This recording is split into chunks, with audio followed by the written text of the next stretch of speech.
বেতন বাড়াতে মনে হয় আপনারা খুশি না? পুরো ম্যাচটা আমি একা হারাই দিছি, সত্যি কথা। তুলনামূলক দুর্বল জিম্বাবুয়ের কাছে হেরেছে বাংলাদেশ ক্রিকেট দল। সেই হারের ব্যবচ্ছেদ চলছিল সংবাদ সম্মেলনের এক একটি প্রশ্নে। হতাশ নাজমুল, আমরা খুব বাজে ক্রিকেট খেলেছি বলে এরই মধ্যেই দায় নিয়েছেন। এরপরে এলো প্রশ্নটা। এক সাংবাদিক প্রশ্ন করতে শুরু করলেন, আপনাদের ম্যাচ ফি বাড়ানো হয়েছে, বেতনও বেড়েছে, চাহিদা তুলনায় সুযোগ সুবিধাও ভালো আছে মনে করেন, কোচিং স্টাফরাও যেমন চাইছে তেমনই পাচ্ছেন, আর কি করলে টেস্টে এগোনো সম্ভব? ম্যাচ নিয়ে যদি আমাকে পার্সোনালি জিজ্ঞেস করেন অ্যাজ এ ক্যাপ্টেন হিসেবে, পুরো ম্যাচটা আমি একা হারাই দিছি। লম্বা প্রশ্নের খণ্ড খণ্ড বাক্য শুনতেই মুখটা কঠিন হয়ে উঠল নাজমুলের। চেহারায় কাঠিন্য রেখেই পাল্টা প্রশ্ন করলেন, বেতন বাড়ানোই মনে হয় আপনারা খুশি না? স্পষ্টতই বিরক্তির প্রকাশ, যার অনুবাদ অনেকটা মাঠে ভালো করতে পারেনি বলে বেতন বৃদ্ধির খোঁটা দিচ্ছেন। বেতন বাড়াতে মনে হয় আপনারা খুশি না, বা আমাদের ম্যাচ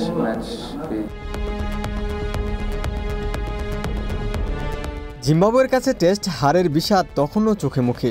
এমন সময়ে কেউ বেতন বেড়েছে মনে করিয়ে দিলে সেটাকে খোঁটা মনে হতেই পারে। যদিও মাঠের ব্যর্থতার সঙ্গে পারিশ্রমিক প্রাপ্তির প্রসঙ্গ টানা কেউ সরাসরি তাদের বেতন দেন না। জনগণের পরোক্ষ করে ক্রিকেট বোর্ড চলে না, নাজমুলদের বেতনও তাই জনগণ দেয় না। কিন্তু সরাসরি পকেট থেকে টাকা না গেলেও যে আনন্দের জন্য মানুষ নাজমুলদের খেলা দেখেন, যে দেখাটাই আবার ক্রিকেট বোর্ডের আয়ের পথ করে দেয়, বৃহত্তর অর্থে নাজমুলদের বেতনের সংস্থানও করে, সেই মানুষদের তো ক্রিকেটারদের কাছে ভালো কিছুর প্রত্যাশা থাকবেই।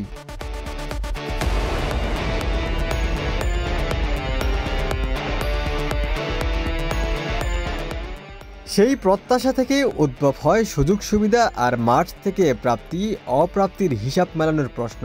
তবে এদেশের আরও অনেক ব্যক্তি প্রতিষ্ঠানের মতো নাজমুলদেরও হয়তো এসব জিজ্ঞাসার মুখোমুখি হতে ভালো লাগে না, আর খোটা মনে হলে তো প্রশ্নই আসে না। অবশ্যই ভালো বল করেছে, এটা অবশ্যই মানতে হবে, ওর হাইটের একটা অ্যাডভান্টেজ তো থাকেই। ক্রিকেটারদের বেতন ও ম্যাচ ফি কত বেড়েছে সেটি বাংলাদেশ ক্রিকেট বোর্ড আনুষ্ঠানিকভাবে প্রকাশ করেনি। আগে একটা টেস্ট ম্যাচ খেললে ফি ছিল 6 লাখ টাকা, ওয়ানডেতে 3 লাখ। এবছর সেটা বাড়িয়ে টেস্টে 8 লাখ আর 4 লাখ করা হয়েছে। বিসিবির ক্রিকেট পরিচালনা বিভাগ থেকে ম্যাচ ফি বাড়ানোর প্রস্তাব দেওয়া হয়েছিল 2024 সালের ফেব্রুয়ারিতেই। অন্যতম যুক্তি ছিল 2020 সালের পর আর ফি বাড়েনি। তবে নাজমুল হাসানের নেতৃত্বাধীন বিসিবির বোর্ড সভায় প্রস্তাবটি শেষ পর্যন্ত অনুমোদন পায়নি, শুধু পারফরম্যান্স বোনাসের সিদ্ধান্ত হয়েছিল।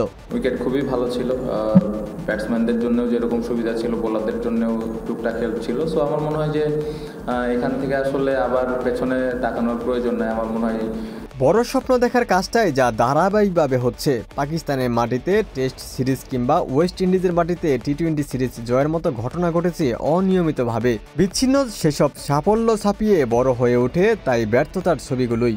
4 বছর ধরে টেস্ট না জেতা জিম্বাবুয়ের কাছে ঘরের মাঠে হার, যা কাটাগায়ের নুনের ছিটার উপর মরিচের গুঁড়ার যন্ত্রণাময় অনুভূতি দেয় সমর্থকদের।